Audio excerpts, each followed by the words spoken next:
Le second livre des rois, chapitre 1. Moab se révolta contre Israël après la mort d'Akab. Or, Akazia tomba par le treillis de sa chambre haute à Samarie, et il en fut malade.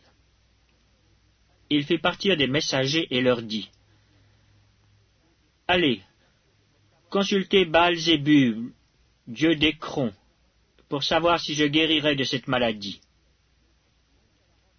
Mais l'ange de l'Éternel dit à Élie, le Tishbite, « Lève-toi, monte à la rencontre des messagers du roi de Samarie, et dis-leur, est-ce parce qu'il n'y a point de Dieu en Israël que vous allez consulter Baal-Zébub, dieu d'Écron? C'est pourquoi, ainsi parle l'Éternel, tu ne descendras pas du lit sur lequel tu es monté, car tu mourras. » Et Élie s'en alla. Les messagers retournèrent auprès d'Akazia, et il leur dit, « Pourquoi revenez-vous » Ils lui répondirent, « Un homme est monté à notre rencontre et nous a dit, « Allez, retournez vers le roi qui vous a envoyé, et dites-lui, « Ainsi parle l'Éternel. Est-ce parce qu'il n'y a point de Dieu en Israël que tu envoies consulter Baal-Zébub, dieu d'Écron? C'est pourquoi tu ne descendras pas du lit sur lequel tu es monté, car tu mourras. » Akazia leur dit, « Quel air avait l'homme qui est monté à votre rencontre et qui vous a dit ces paroles? » Ils lui répondirent, « C'était un homme vêtu de poils et ayant une ceinture de cuir autour des reins. » Et Akazia dit, « C'est Élie, le Tishbite. » Il envoya vers lui un chef de 50 avec ses 50 hommes. Ce chef monta auprès d'Élie, qui était assis sur le sommet de la montagne, et il lui dit, « Homme de Dieu, le roi a dit, descends. » Élie répondit au chef de 50, « Si je suis un homme de Dieu, que le feu descende du ciel et te consume, toi et tes 50 hommes. » Et le feu descendit du ciel et le consuma, lui et ses 50 hommes. Akazia envoya de nouveau vers lui un autre chef de 50 avec ses 50 hommes. Ce chef prit la parole et dit à Élie, « Homme de Dieu, ainsi a dit le roi, hâte-toi de descendre. » Élie leur répondit, « Si je suis un homme de Dieu, que le feu descende du ciel et te consume, toi et tes 50 hommes. » Et le feu de Dieu descendit du ciel et le consuma, lui et ses 50 hommes. Akazia envoya de nouveau un troisième chef de 50 avec ses 50 hommes. Ce troisième chef de 50 monta. Et à son arrivée, il fléchit les genoux devant Élie et lui dit, en suppliant, « Homme de Dieu, que ma vie, je te prie, et que la vie de ces 50 hommes, tes serviteurs, soit précieuse à tes yeux. Voici, le feu est descendu du ciel et a consumé les 2 premiers chefs de 50 et leurs 50 hommes.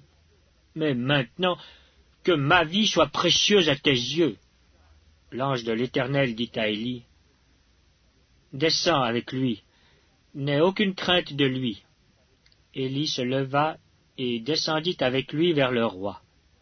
Il lui dit, « Ainsi parle l'Éternel. Parce que tu as envoyé des messagers pour consulter Baal-Zébub, dieu d'Écron, comme s'il n'y avait en Israël point de Dieu dont on puisse consulter la parole, tu ne descendras pas du lit sur lequel tu es monté, car tu mourras. » Akazia mourut selon la parole de l'Éternel prononcée par Élie. Et Joram régna à sa place, la seconde année de Joram, fils de Josaphat, roi de Juda, car il n'avait point de fils. Le reste des actions d'Akazia et ce qu'il a fait, cela n'est-il pas écrit dans le livre des chroniques des rois d'Israël? Le second livre des rois, chapitre 2, Lorsque l'Éternel fit monter Élie au ciel dans un tourbillon, Élie partait de Gilgal avec Élisée. Élie dit à Élisée, « Reste ici, je te prie, car l'Éternel m'envoie jusqu'à Béthel. » Élisée répondit, « L'Éternel est vivant, et ton âme est vivante, je ne te quitterai point. » Et ils descendirent à Béthel. Les fils des prophètes qui étaient à Béthel sortirent vers Élisée et lui dirent, « Sais-tu que l'Éternel enlève aujourd'hui ton maître au-dessus de ta tête ?» Et il répondit, « Je le sais aussi, taisez-vous. » Élie lui dit, « Élisée, reste ici, je te prie, car l'Éternel m'envoie à Jéricho. » Il répondit, « L'Éternel est vivant, et ton âme est vivante. Je ne te quitterai point. » Et ils arrivèrent à Jéricho. Les fils des prophètes qui étaient à Jéricho s'approchèrent d'Élisée et lui dirent, « Sais-tu que l'Éternel enlève aujourd'hui ton maître au-dessus de ta tête ?» Et il répondit, « Je le sais aussi, taisez-vous. » Élie lui dit, « Reste ici, je te prie, car l'Éternel m'envoie au Jourdain. » Il répondit, « L'Éternel est vivant, et ton âme est vivante, je ne te quitterai point. » Et ils poursuivirent tous deux leur chemin. 50 hommes d'entre les fils des prophètes arrivèrent et s'arrêtèrent à distance vis-à-vis, et eux deux s'arrêtèrent au bord du Jourdain. Alors Élie prit son manteau, le roula et en frappa les eaux qui se partagèrent çà et là, et ils passèrent tous deux à sec. Lorsqu'ils eurent passé, Élie dit à Élisée, « Demande ce que tu veux que je fasse pour toi, avant que je sois enlevé d'avec toi. » Élisée répondit, « Qu'il y ait sur moi, je te prie, une double portion de ton esprit. » Élie dit, « Tu demandes une chose difficile. Mais si tu me vois pendant que je serai enlevé d'avec toi, cela t'arrivera ainsi. Sinon, cela n'arrivera pas. » Comme il continuait à marcher en parlant, voici, un char de feu et des chevaux de feu les séparèrent l'un de l'autre, et Élie monta au ciel dans un tourbillon. Élisée regardait et criait, « Mon père, char d'Israël et sa cavalerie !» Et il ne le vit plus. Saisissant alors ses vêtements, il les déchira en 2 morceaux, et il releva le manteau qu'Élie avait laissé tomber. Puis il retourna et s'arrêta au bord du Jourdain. Il prit le manteau qu'Élie avait laissé tomber, et il en frappa les eaux, et dit, « Où est l'Éternel, le Dieu d'Élie ?» Lui aussi il frappa les eaux qui se partagèrent çà et là, et Élisée passa. Les fils des prophètes qui étaient à Jéricho vis-à-vis, l'ayant vu, dirent, « L'esprit d'Élie repose sur Élisée. » Et ils allèrent à sa rencontre et se prosternèrent contre terre devant lui. Ils lui dirent, « Voici, il y a parmi tes serviteurs 50 hommes vaillants. Veux-tu qu'ils aillent chercher ton maître? Peut-être que l'Esprit de l'Éternel l'a emporté et l'a jeté sur quelque montagne ou dans quelque vallée. » Il répondit, « Ne les envoyez pas. » Mais ils le pressèrent longtemps, et il dit, « Envoyez-les. »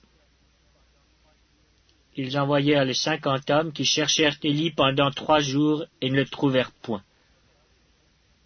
Lorsqu'il fut de retour auprès d'Élisée qui était à Jéricho, il leur dit, « Ne vous avais-je pas dit, n'allez pas ?»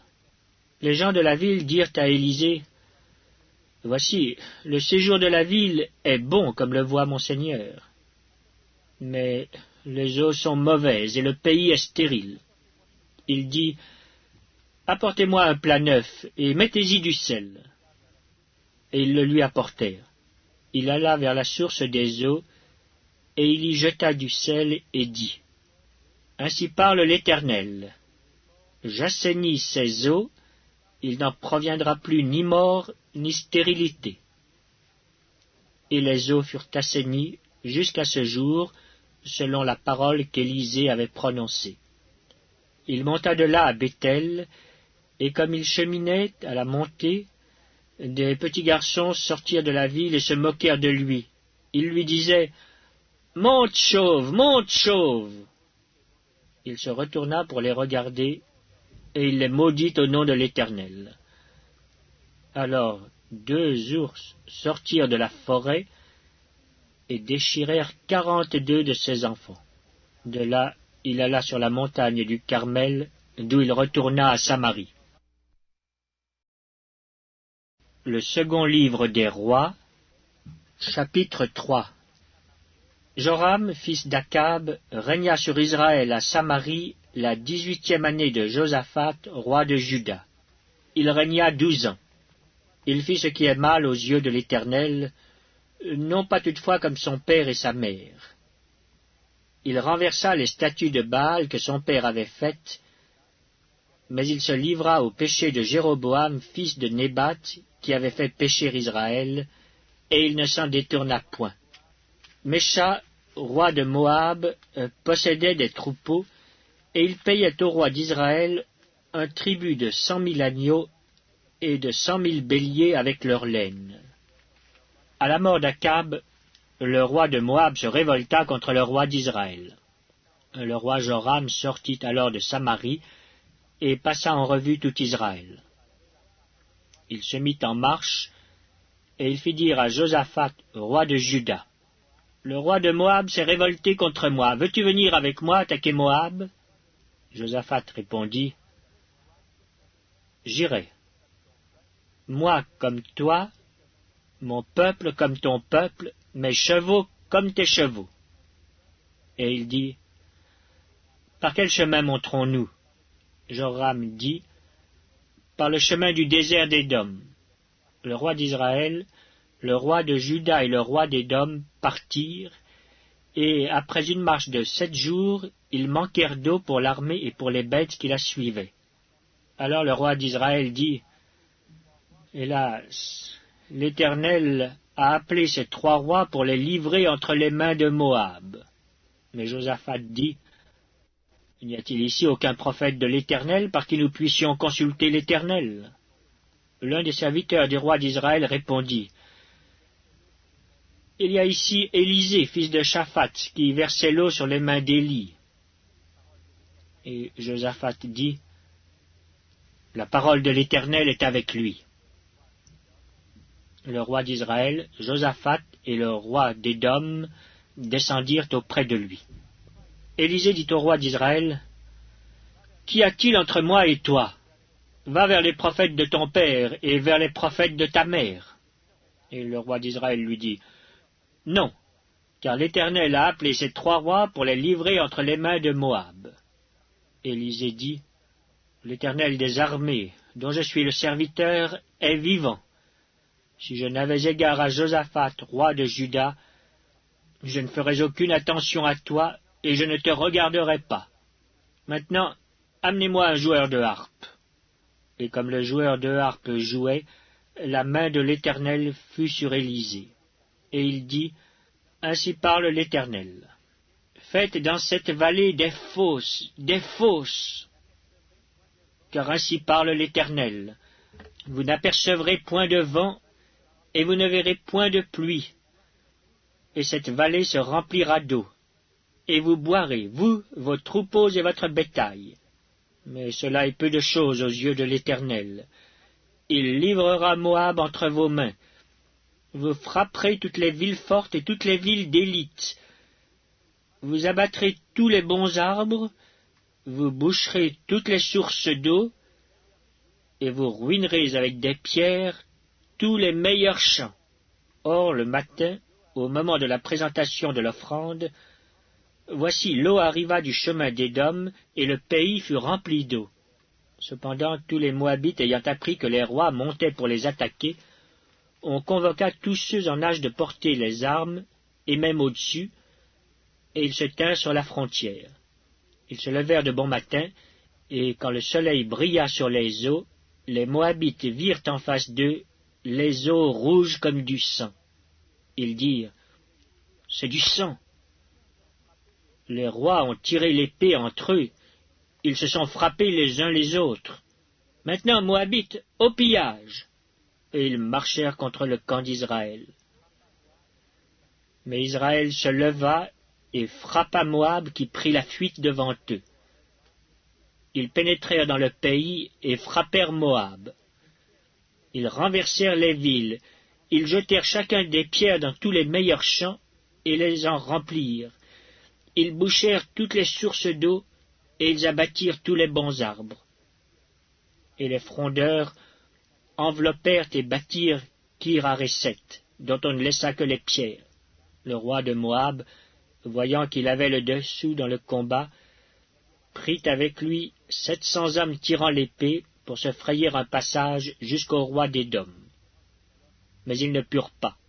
Il prit alors son fils premier-né, qui devait régner à sa place, et il l'offrit en holocauste sur la muraille.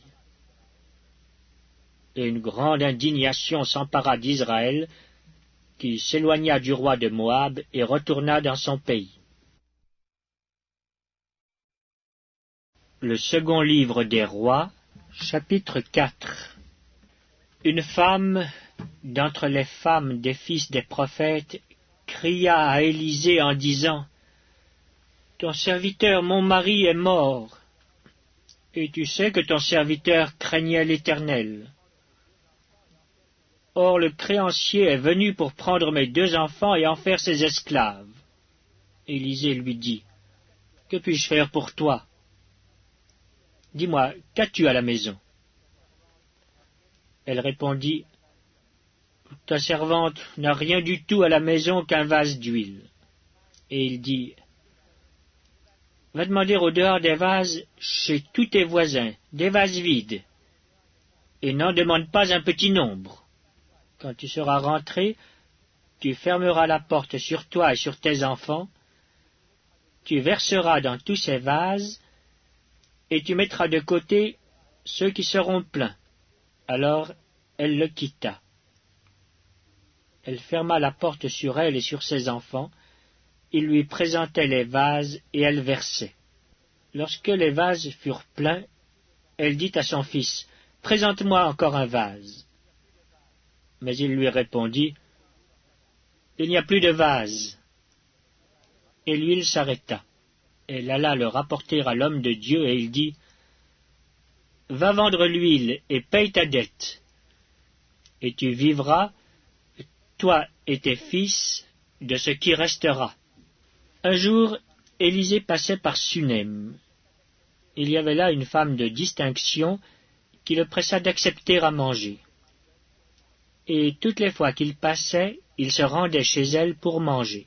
Elle dit à son mari, « Voici, je sais que cet homme qui passe toujours chez nous est un saint homme de Dieu. Faisons une petite chambre haute avec des murs, et mettons-y pour lui un lit, une table, un siège et un chandelier, afin qu'il s'y retire quand il viendra chez nous. » Élisée, étant revenu à Sunem, se retira dans la chambre haute et y coucha. Il dit à Géasi, son serviteur, « Appelle cette Sunamite. » Géasi l'appela, et elle se présenta devant lui. Et Élisée dit à Géasi, « Dis-lui, voici, tu nous as montré tout cet empressement, que peut-on faire pour toi?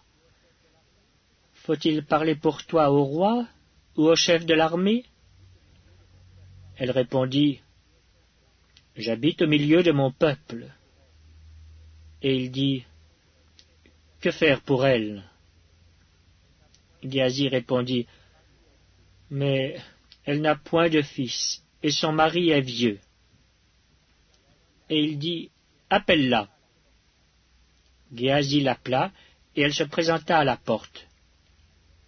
Élisée lui dit, « À cette même époque, l'année prochaine, tu embrasseras un fils. » Et elle dit, « Non, mon Seigneur, homme de Dieu, ne trompe pas ta servante. » Cette femme devint enceinte, et elle enfanta un fils à la même époque, l'année suivante, comme Élisée lui avait dit. L'enfant grandit. Et un jour qu'il était allé trouver son père vers les moissonneurs, il dit à son père, « Ma tête, ma tête !» Le père dit à son serviteur, « Porte-le à sa mère. » Le serviteur l'emporta et l'amena à sa mère. Et l'enfant resta sur les genoux de sa mère jusqu'à midi, puis il mourut. Elle monta, le coucha sur le lit de l'homme de Dieu, ferma la porte sur lui et sortit. Elle appela son mari et dit, « Envoie-moi, je te prie, un des serviteurs et une des ânesses. Je veux aller en hâte vers l'homme de Dieu, et je reviendrai. » Et il dit, « Pourquoi veux-tu aller aujourd'hui vers lui? Ce n'est ni nouvelle lune, ni sabbat. » Elle répondit, « Tout va bien. » Puis elle fit sceller l'ânesse et dit à son serviteur, « Mène et pars. Ne m'arrête pas en route sans que je te le dise. » Elle partit donc et se rendit vers l'homme de Dieu sur la montagne du Carmel. L'homme de Dieu, l'ayant aperçu de loin, dit à Géasi son serviteur, « Voici cette Sunamite. Maintenant, cours donc à sa rencontre et dis-lui, « Te portes-tu bien? Ton mari et ton enfant se portent-ils bien? » Elle répondit, « Bien. » Et dès qu'elle fut arrivée auprès de l'homme de Dieu sur la montagne, elle embrassa ses pieds. Géasi s'approcha pour la repousser. Mais l'homme de Dieu dit, « Laisse-la, car son âme est dans l'amertume. Et l'Éternel me l'a cachée et ne me l'a point fait connaître. » Alors elle dit, « Ai-je demandé un fils à mon Seigneur? N'ai-je pas dit, ne me trompe pas? » Et Élisée dit à Géasi, « Saint-Terrain, prends mon bâton dans ta main et pars. Si tu rencontres quelqu'un, ne le salue pas. Et si quelqu'un te salue, ne lui réponds pas. Tu mettras mon bâton sur le visage de l'enfant. » La mère de l'enfant dit, « L'Éternel est vivant, et ton âme est vivante. Je ne te quitterai point. » Et il se leva et la suivit. Et Géasi les avait devancés, et il avait mis le bâton sur le visage de l'enfant. Mais il n'y eut ni voix, ni signe d'attention. Il s'en retourna à la rencontre d'Élisée, et lui rapporta la chose en disant, « L'enfant ne s'est pas réveillé. » Lorsqu'Élisée arriva dans la maison, voici, l'enfant était mort, couché sur son lit. Élisée entra et ferma la porte sur eux deux, et il pria l'Éternel. Il monta et se coucha sur l'enfant. Il mit sa bouche sur sa bouche, ses yeux sur ses yeux, ses mains sur ses mains, et il s'étendit sur lui. Et la chair de l'enfant se réchauffa. Élisée s'éloigna, alla çà et là par la maison, puis remonta et s'étendit sur l'enfant. Et l'enfant éternua 7 fois, et il ouvrit les yeux. Élisée appela Géasi et dit, « Appelle cette Sunamite. » Géasi l'appela, et elle vint vers Élisée qui dit, « Prends ton fils. » Elle alla se jeter à ses pieds, et se prosterna contre terre, et elle prit son fils, et sortit. Élisée revint à Gilgal, et il y avait une famine dans le pays. Comme les fils des prophètes étaient assis devant lui, il dit à son serviteur, « Mets le grand pot et fais cuire un potage pour les fils des prophètes. » L'un d'eux sortit dans les champs pour cueillir des herbes. Il trouva de la vigne sauvage, et il y cueillit des colocanes sauvages plein son vêtement. Quand il rentra, il les coupa en morceaux dans le pot où était le potage, car on ne les connaissait pas. On servit à manger à ces hommes, mais dès qu'ils eurent mangé du potage, ils s'écrièrent, « La mort est dans le pot, homme de Dieu !» Et ils ne purent manger. Élisée dit, « Prenez de la farine. » Il en jeta dans le pot et dit, « Sers à ces gens et qu'ils mangent. » Et il n'y avait plus rien de mauvais dans le pot. Un homme arriva de Baal-Shalisha. il apporta du pain des prémices à l'homme de Dieu, 20 pains d'orge et des épis nouveaux dans son sac. Élisée dit, « Donne à ces gens et qu'ils mangent. » Son serviteur répondit, « Comment pourrais-je en donner à 100 personnes ?» Mais Élisée dit, « Donne à ces gens et qu'ils mangent, car ainsi parle l'Éternel. On mangera et on en aura de reste. » Il mit alors les pains devant eux, et ils mangèrent, et en eurent de reste selon la parole de l'Éternel. Le second livre des rois, chapitre 5.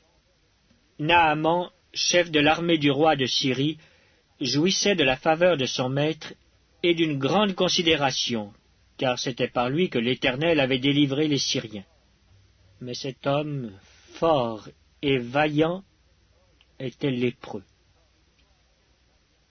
Or les Syriens étaient sortis par troupes, et ils avaient emmené captive une petite fille du pays d'Israël, et qui était au service de la femme de Naaman. Et elle dit à sa maîtresse, « Oh, si mon Seigneur était auprès du prophète qui est à Samarie, le prophète le guérirait de sa lèpre. » Naaman alla dire à son maître, « La jeune fille du pays d'Israël a parlé de telle et telle manière. » Et le roi de Syrie dit, « Va, rends-toi à Samarie, et j'enverrai une lettre au roi d'Israël. » Il partit, prenant avec lui 10 talents d'argent, 6000 sicles d'or et 10 vêtements de rechange.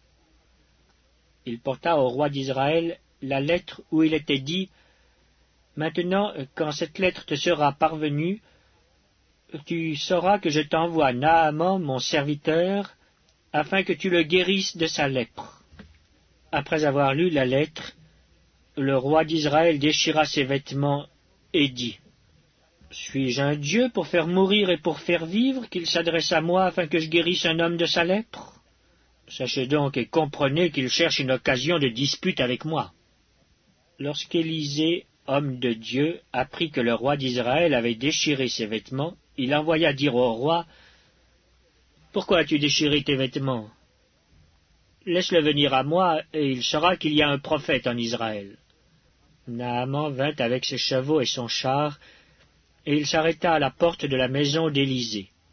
Élisée lui fit dire par un messager, « Va, et lave-toi 7 fois dans le Jourdain. Ta chair redeviendra saine, et tu seras pur. » Naaman fut irrité, et il s'en alla en disant, « Voici, je me disais, il sortira vers moi, il se présentera lui-même, il invoquera le nom de l'Éternel, son Dieu. Il agitera sa main sur la place et guérira le lépreux. Le fleuve de Damas, la Bana et le Parpar ne valent-ils pas mieux que toutes les eaux d'Israël? Ne pourrais-je pas m'y laver et devenir pur? » Et il s'en retournait et partait avec fureur. Mais ses serviteurs s'approchèrent pour lui parler et lui dire, « Mon père, si le prophète t'eût demandé quelque chose de difficile, ne l'aurais-tu pas fait? Combien plus dois-tu faire ce qu'il t'a dit, lave-toi et tu seras pur. » Il descendit alors et se plongea 7 fois dans le Jourdain, selon la parole de l'homme de Dieu. Et sa chair redevint comme la chair d'un jeune enfant, et il fut pur. Naaman retourna vers l'homme de Dieu avec toute sa suite. Lorsqu'il fut arrivé, il se présenta devant lui et dit, « Voici, je reconnais qu'il n'y a point de Dieu sur toute la terre, si ce n'est en Israël. Et maintenant accepte, je te prie, un présent de la part de ton serviteur. » Élisée répondit, « L'Éternel, dont je suis le serviteur, est vivant. Je n'accepterai pas. » Naaman le pressa d'accepter, mais il refusa. Alors Naaman dit, « Puisque tu refuses, permets que l'on donne de la terre à ton serviteur, une charge de 2 mulets, car ton serviteur ne veut plus offrir à d'autres dieux ni holocauste, ni sacrifice. Il n'en offrira qu'à l'Éternel. Voici toutefois ce que je prie l'Éternel de pardonner à ton serviteur. Quand mon maître entre dans la maison de Rimon pour s'y prosterner et qu'il s'appuie sur ma main, je me prosterne aussi dans la maison de Rimon. Veuille l'Éternel pardonner à ton serviteur lorsque je me prosternerai dans la maison de Rimon. Élisée lui dit, Va en paix.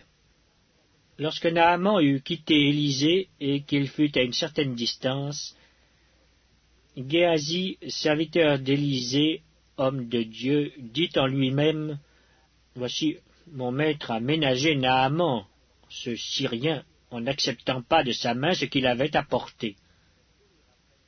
L'Éternel est vivant. Je vais courir après lui, et j'en obtiendrai quelque chose. Et Géasi courut après Naaman. Naaman, le voyant courir après lui, descendit de son char pour aller à sa rencontre et dit, Tout va-t-il bien? Il répondit, Tout va bien. Mon maître m'envoie te dire, Voici, il vient d'arriver chez moi 2 jeunes gens de la montagne d'Éphraïm, d'entre les fils des prophètes. Donne pour eux, je te prie, 1 talent d'argent et 2 vêtements de rechange. Naaman dit, Consens à prendre 2 talents. Il le pressa, et il serra 2 talents d'argent dans 2 sacs, donna 2 habits de rechange, et les fit porter devant Géasi par 2 de ses serviteurs. Arrivé à la colline, Géasi les prit de leurs mains et les déposa dans la maison, et il renvoya ces gens qui partirent. Puis il alla se présenter à son maître. Élisée lui dit, « D'où viens-tu, Géasi ?» Il répondit, « Ton serviteur n'est allé ni d'un côté ni d'un autre. » Mais Élisée lui dit, « Mon esprit n'était pas absent lorsque cet homme a quitté son char pour venir à ta rencontre. Est-ce le temps de prendre de l'argent et de prendre des vêtements, puis des oliviers, des vignes, des brebis, des bœufs, des serviteurs et des servantes?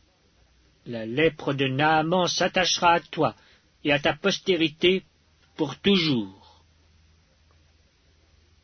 Et Géasi sortit de la présence d'Élisée avec une lèpre comme la neige.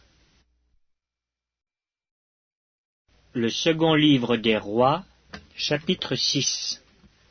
Les fils des prophètes dirent à Élisée, « Voici, le lieu où nous sommes assis devant toi est trop étroit pour nous. Allons jusqu'au Jourdain, nous prendrons là chacun une poutre, et nous nous y ferons un lieu d'habitation. » Élisée répondit, « Allez. » Et l'un d'eux dit, « Consens à venir avec tes serviteurs. » Il répondit, « J'irai. » Il partit donc avec eux. Arrivés au Jourdain, ils coupèrent du bois, et comme l'un d'eux abattait une poutre, le fer tomba dans l'eau. Il s'écria, « Ah, mon Seigneur, il était emprunté !» L'homme de Dieu dit, « Où est-il tombé ?» Et il lui montra la place. Alors Élisée coupa un morceau de bois, le jeta à la même place et fit surnager le fer. Puis il dit, « Enlève-le !» Et il avança la main et le prit. Le roi de Syrie était en guerre avec Israël, et dans un conseil qu'il tint avec ses serviteurs, il dit, « Mon camp sera dans tel lieu. » Mais l'homme de Dieu fit dire au roi d'Israël, « Garde-toi de passer dans ce lieu, car les Syriens y descendent. » Et le roi d'Israël envoya des gens pour s'y tenir en observation vers le lieu que lui avait mentionné et signalé l'homme de Dieu. Cela arriva non pas une fois, ni 2 fois. Le roi de Syrie en eut le cœur agité. Il appela ses serviteurs et leur dit, « Ne voulez-vous pas me déclarer lequel de nous est pour le roi d'Israël » L'un de ses serviteurs répondit, « Personne, ô roi, mon seigneur. » Mais Élisée le prophète, qui est en Israël, rapporte au roi d'Israël les paroles que tu prononces dans ta chambre à coucher. Et le roi dit, « Allez, et voyez où il est, et je le ferai prendre. » On vint lui dire, Voici, il est à 2 temps. Il y envoya des chevaux, des chars, et une forte troupe qui arrivèrent de nuit et qui enveloppèrent la ville. Le serviteur de l'homme de Dieu se leva de bon matin et sortit. Et voici une troupe entourait la ville avec des chevaux et des chars.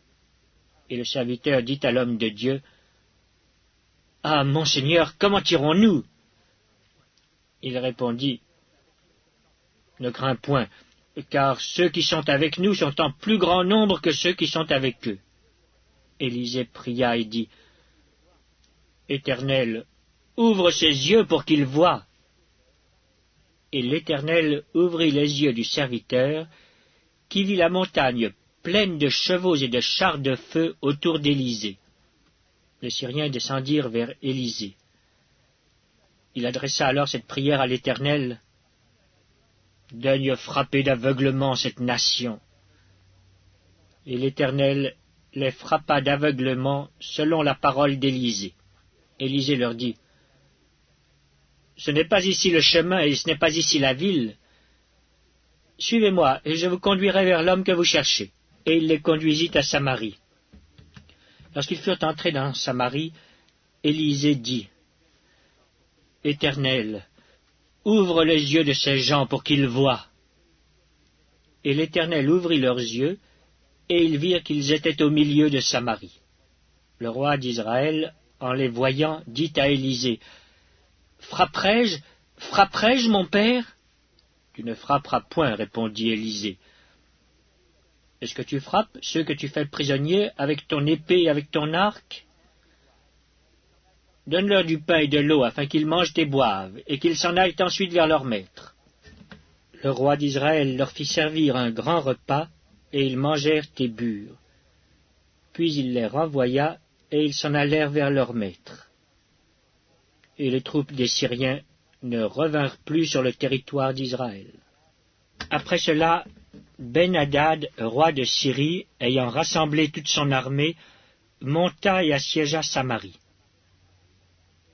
Il y eut une grande famine dans Samarie, et ils la serrèrent tellement qu'une tête d'âne valait 80 cycles d'argent, et le quart d'un câble de fiente de pigeon 5 cycles d'argent. Et comme le roi passait sur la muraille, une femme lui cria, « Sauve-moi, ô roi, mon Seigneur !» Il répondit, « Si l'Éternel ne te sauve pas, avec quoi te sauverai-je? Avec le produit de l'air ou du pressoir ?» Et le roi lui dit, « Qu'as-tu » Elle répondit, « Cette femme-là m'a dit, « Donne ton fils, nous le mangerons aujourd'hui et demain nous mangerons mon fils. » Nous avons fait cuire mon fils et nous l'avons mangé. Et le jour suivant, je lui ai dit, « Donne ton fils et nous le mangerons. » Mais elle a caché son fils.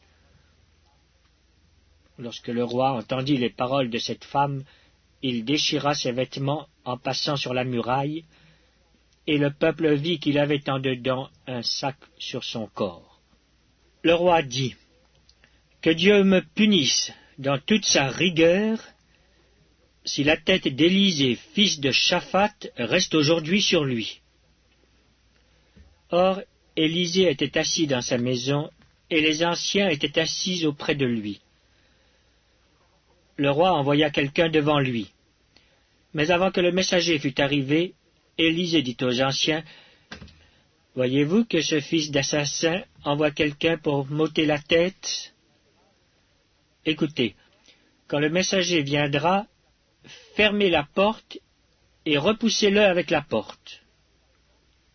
Le bruit des pas de son maître ne se fait-il pas entendre derrière lui? » Il leur parlait encore, et déjà le messager était descendu vers lui et disait, « Voici, ce mal vient de l'Éternel. Qu'ai-je à espérer encore de l'Éternel? » Le second livre des rois, chapitre 7. Élisée dit, « Écoutez la parole de l'Éternel. Ainsi parle l'Éternel. Demain, à 7 heures, on aura une mesure de fleur de farine pour 1 cycle, et 2 mesures d'orge pour un sicle à la porte de Samarie.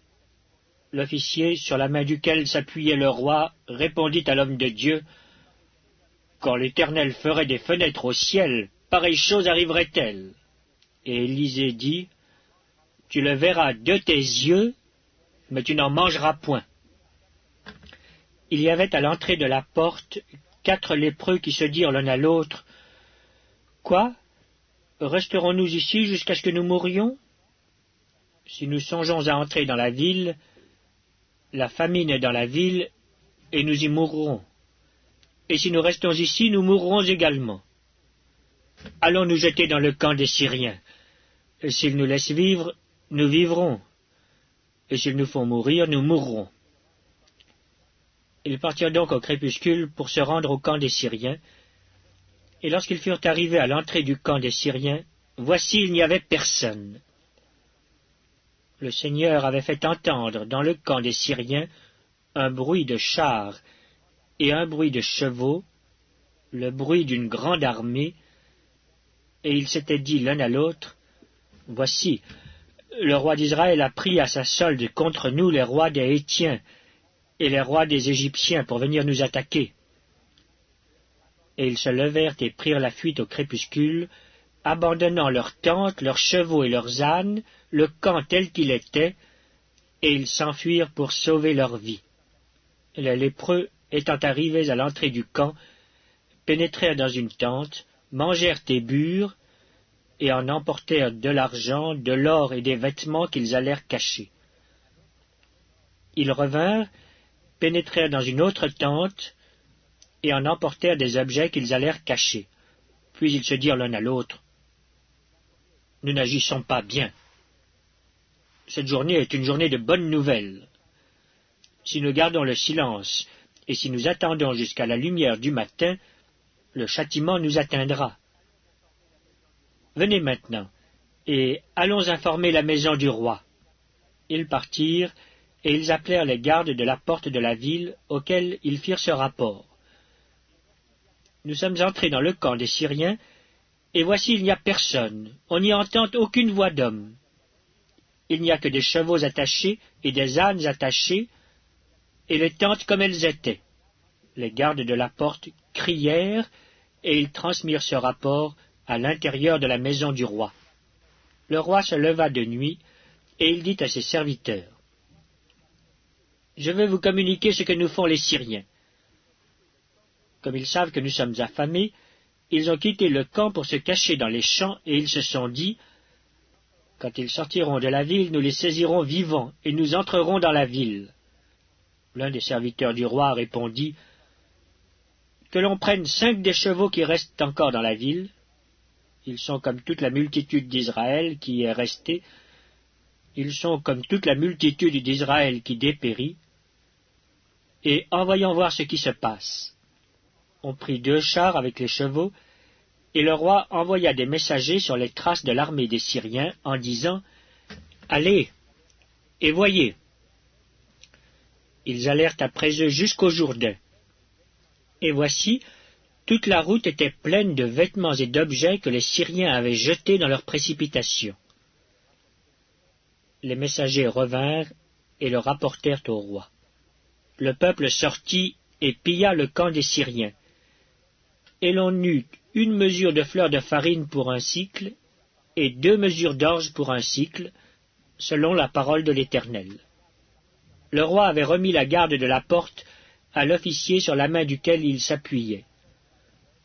Mais cet officier fut écrasé à la porte par le peuple, et il mourut, selon la parole qu'avait prononcée l'homme de Dieu quand le roi était descendu vers lui. L'homme de Dieu avait dit alors au roi, « On aura 2 mesures d'orge pour un sicle, et 1 mesure de fleur de farine pour un sicle, demain, à cette heure, à la porte de Samarie. » Et l'officier avait répondu à l'homme de Dieu, « Quand l'Éternel ferait des fenêtres au ciel, pareille chose arriverait-elle » Et Élisée avait dit, « Tu le verras de tes yeux, mais tu n'en mangeras point. » C'est en effet ce qui lui arriva. Il fut écrasé à la porte par le peuple, et il mourut. Le second livre des rois, chapitre 8. Élisée dit à la femme dont il avait fait revivre le fils, « Lève-toi, va-t'en, toi et ta maison, et séjourne où tu pourras, car l'Éternel appelle la famine. Et même elle vient sur le pays pour 7 années. » La femme se leva, et elle fit selon la parole de l'homme de Dieu. Elle s'en alla, elle et sa maison, et séjourna 7 ans au pays des Philistins. Au bout des 7 ans, la femme revint du pays des Philistins, et elle alla implorer le roi au sujet de sa maison et de son champ. Le roi s'entretenait avec Géasi, serviteur de l'homme de Dieu, et il disait, « Raconte-moi, je te prie, toutes les grandes choses qu'Élisée a faites. » Et pendant qu'il racontait au roi comment Élisée avait rendu la vie à un mort, la femme dont Élisée avait fait revivre le fils vint implorer le roi au sujet de sa maison et de son champ.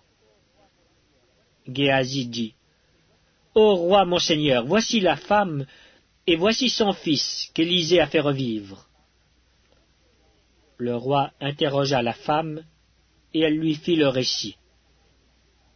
Puis le roi lui donna un eunuque auquel il dit, « Fais restituer tout ce qui appartient à cette femme, avec tous les revenus du champ, depuis le jour où elle a quitté le pays jusqu'à maintenant. » Élisée se rendit à Damas. Ben-Hadad, roi de Syrie, était malade. Et on l'avertit en disant, « L'homme de Dieu est arrivé ici. » Le roi dit à Hazaël, « Prends avec toi un présent et va au-devant de l'homme de Dieu. Consulte par lui l'Éternel en disant, « Guérirai-je de cette maladie ?» Hazaël alla au-devant d'Élisée, prenant avec lui un présent, tout ce qu'il y avait de meilleur à Damas, la charge de 4 chameaux.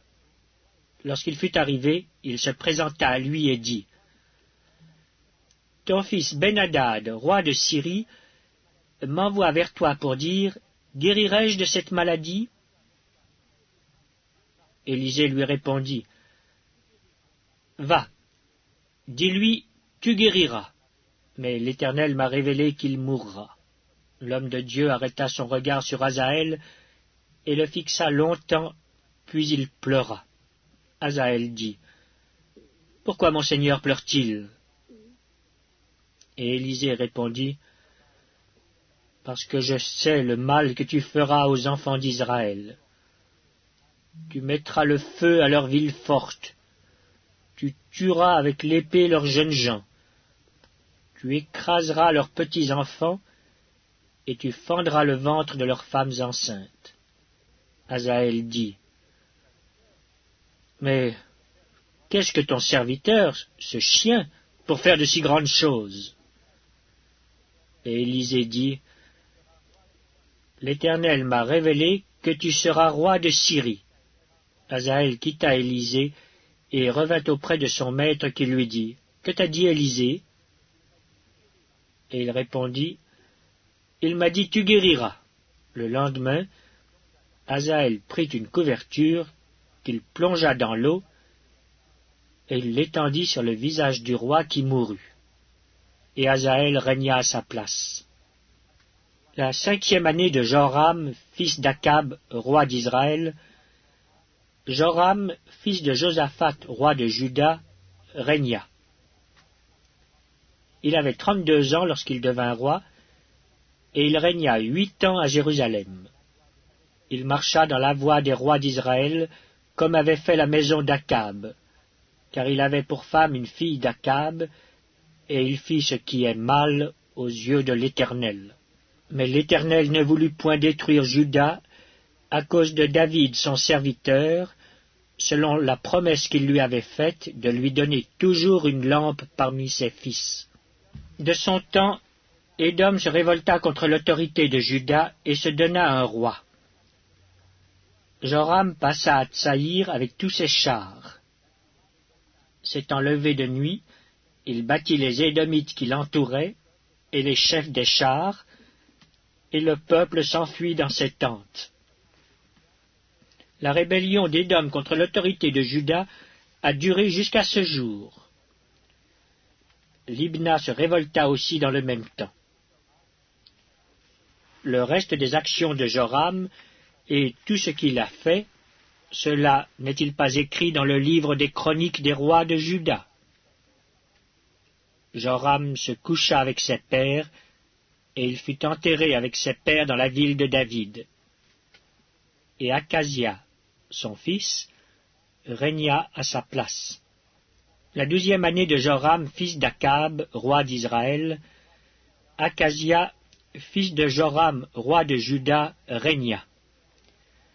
Akazia avait 22 ans lorsqu'il devint roi, et il régna 1 an à Jérusalem. Sa mère s'appelait Athalie, fille d'Omri, roi d'Israël. Il marcha dans la voie de la maison d'Akab, et il fit ce qui est mal aux yeux de l'Éternel, comme la maison d'Akab, car il était allié par mariage à la maison d'Akab. Il alla avec Joram, fils d'Akab, à la guerre contre Hazaël, roi de Syrie, à Ramoth en Galaad, et les Syriens blessèrent Joram. Le roi Joram s'en retourna pour se faire guérir à Jizréel des blessures que les Syriens lui avaient faites à Rama lorsqu'il se battait contre Hazaël, roi de Syrie. Akazia, fils de Joram, roi de Juda, descendit pour voir Joram, fils d'Akab, à Jizréel, parce qu'il était malade.